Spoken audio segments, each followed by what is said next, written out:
At 9:12 on a Monday morning, Daniel opened the project dashboard and saw 3 names had changed.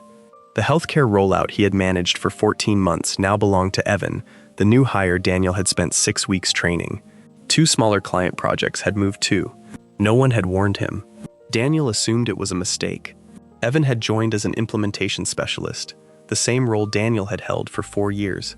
Their manager, Lisa, asked Daniel to teach him the systems, introduce him to clients, and explain the unwritten parts of the job, the departments that delayed approvals, the people who answered quickly, and the phrases that calmed nervous customers. Daniel built training documents, invited Evan to meetings, and let him practice leading status calls. Lisa called it leadership development. So when Daniel messaged her about the dashboard, he expected a correction. Instead, she replied, "Let's discuss responsibilities in our one-on-one." That meeting wasn't until Thursday. The first clue had appeared 2 weeks earlier. After a client call, Evan sent the recap. It was accurate, except for one line. "I'll coordinate the next phase," even though Daniel was still the project lead. Daniel almost corrected him. Then he decided not to embarrass the new guy. A few days later, Lisa asked Daniel to stop presenting the opening section of their weekly portfolio meeting. "Let Evan get some visibility," she said. "You can jump in if he needs help." That sounded reasonable. Training someone often means stepping back, but Lisa introduced Evan as the person driving the client transition. Daniel was introduced as supporting the technical side. Nothing about Daniel's job had officially changed. By Thursday, the dashboard was no longer the only evidence. Daniel had been removed from 2 client calendar invitations. Evan remained on both. A budget email that once came directly to Daniel was forwarded with a note from Evan. "Can you send me the background before I respond?" Daniel was still doing the thinking. Evan was now doing the answering. In their one-on-one, Lisa called the change temporary. "We need cleaner ownership," she said. "Evan will be the main point of contact, and you'll make sure execution stays stable." Daniel asked how long that would last. Lisa paused. "Let's see how the quarter develops."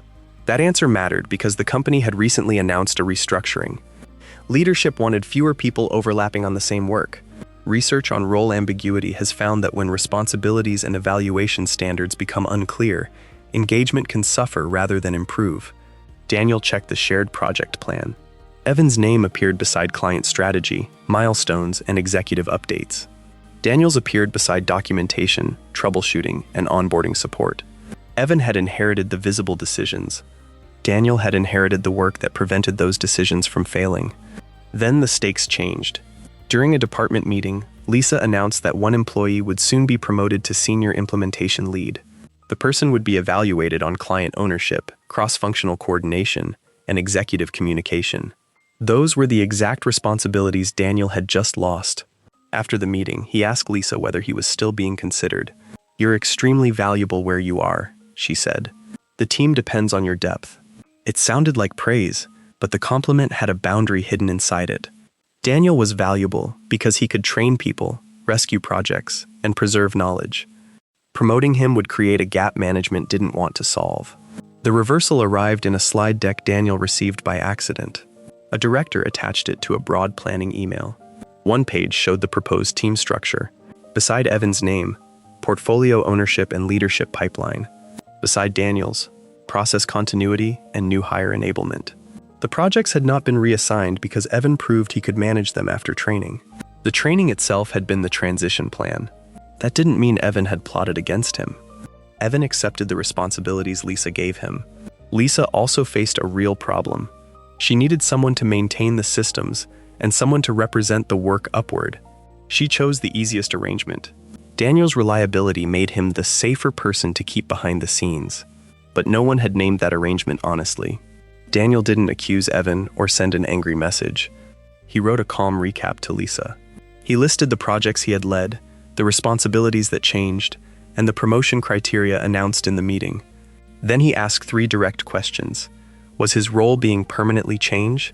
Which outcomes would qualify him for advancement? Which client project would remain under his ownership? Written questions changed the conversation. Lisa could no longer answer with, "Let's see." Daniel kept one major account, regained responsibility for executive updates, and stopped treating unlimited training support as invisible extra work. 3 months later, Evan received the promotion, But Daniel used the documented role change to transfer to another team, where project ownership was part of his job from day one. On that first Monday, the dashboard looked like an administrative error. It was actually the final step of a decision already made.